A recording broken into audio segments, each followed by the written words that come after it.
Breaking news with Hurricane Ian barreling up the Atlantic. It is anticipated to reach Category 5 strength at any minute in Florida. Let's show you a live look from Tampa. Parts of the state already feeling the effects of the heavy rain, the wind, power outage. This is happening for thousands of people.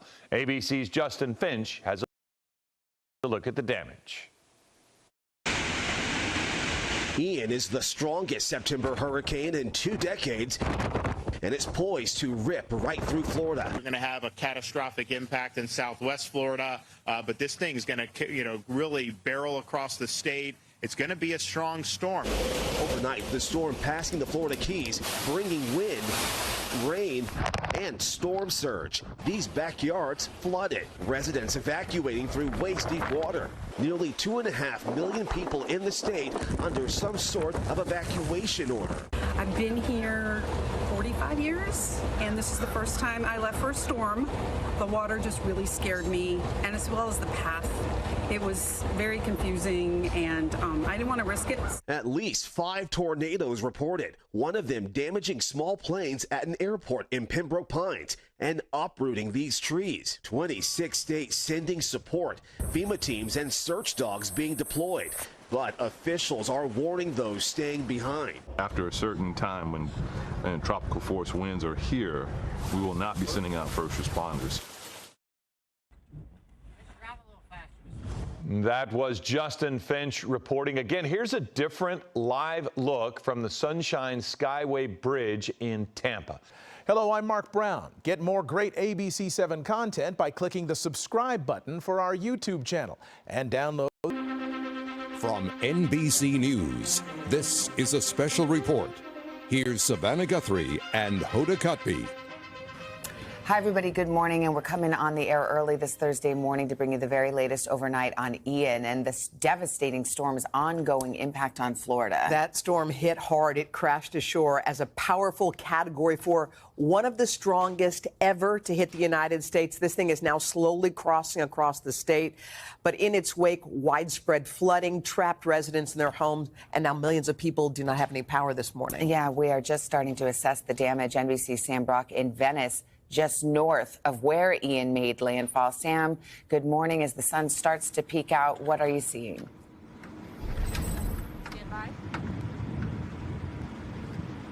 Sam, can you hear? Savannah, Hoda, good morning. It is hard really to find a word in the English dictionary to describe what the situation looks like this morning after Hurricane Ian inflicted historic levels of damage. Catastrophic might be the best option right now. Let's start in Naples and Fort Myers, where the streets were turned into impromptu rivers and lakes. You could see, guys, pieces of homes floating down these rivers, cars that were swallowed up whole.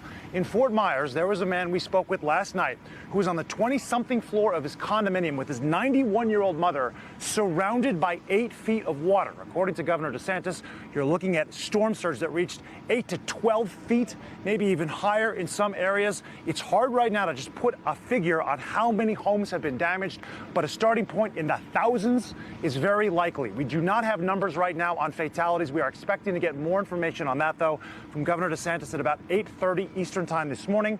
That is when he is expected to hold a press briefing. As far as power is concerned, 2.5 million customers right now in Florida have no electricity. The telecommunications right now is very challenging. I'm not really hearing you actually at this moment. There is no cell service. They're bringing in portable cell towers to try to alleviate that. If you look at some of the counties right now that were hardest hit, where Ian really carved its way right through, we're talking about like Lee and Collier counties. There's about 3/4 or more of customers there, 80 to 85%.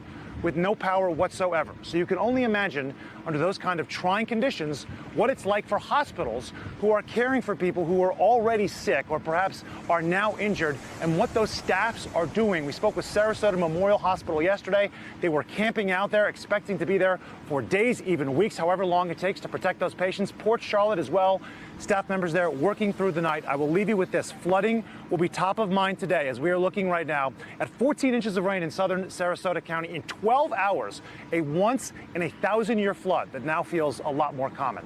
Let me send it back to you. Yeah, Sam, thank you, setting the scene for us there. No kidding. In Port Charlotte, they had like the roof was ripped off of a hospital, and you're watching these medics wading around up to their knees in water trying to care for people. There's so many stories out there. Hey, thanks for watching our